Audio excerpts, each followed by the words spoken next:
The Galactic Military Academy on Proxima Station had never seen anything quite like the humans before. Among the 200 cadets who arrived for the infamous Hell Week, only one human had been selected, Cadet Kendall Martinez from Earth's 3rd Continental Defense Force. Commander Vexter, a towering Krellian with scales that shimmered like polished obsidian, stood before the assembled cadets in the pre-dawn darkness of the training grounds. His 4 eyes scanned the crowd with disdain.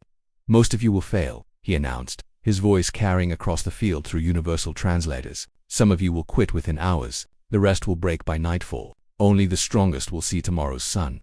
Beside Kendall stood Cadet Roman Valshek, a Xanthari warrior whose species had dominated military academies for 3 centuries. His silver skin gleamed under the artificial lighting, and his muscular frame towered over Kendall's comparatively small human build. He glanced down at her with barely concealed amusement.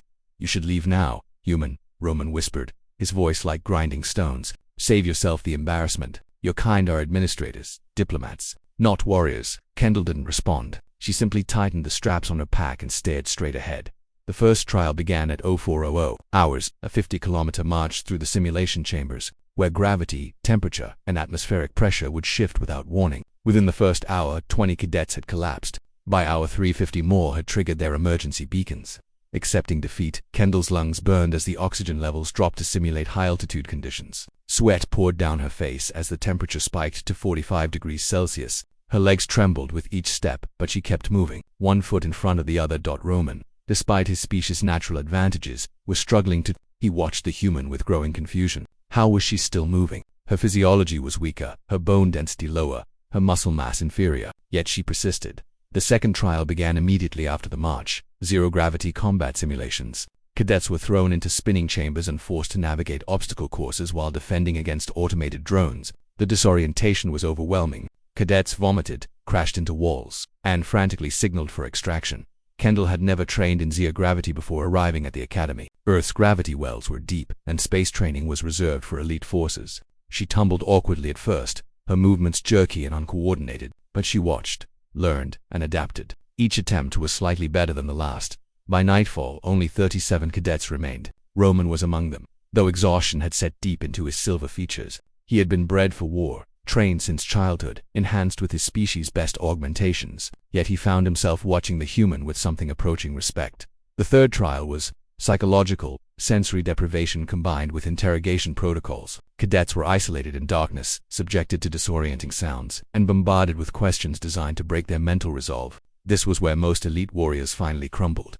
One by one, the remaining cadets activated their exit protocols. The Vorthian engineer who had survived 2 tours of combat duty, the Krellian noble who had commanded her own platoon, the Xanthari prodigy who had never known failure.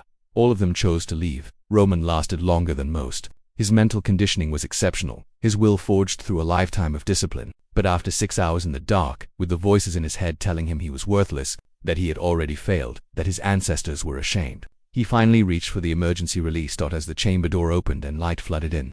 He stumbled into the medical bay. Commander Vexter was there, his expression unreadable. "You lasted longer than 98% of cadets who attempt this trial," the commander said. "There is no shame in your performance, Cadet Valshek." "How many are left?" Roman asked, his voice hoarse.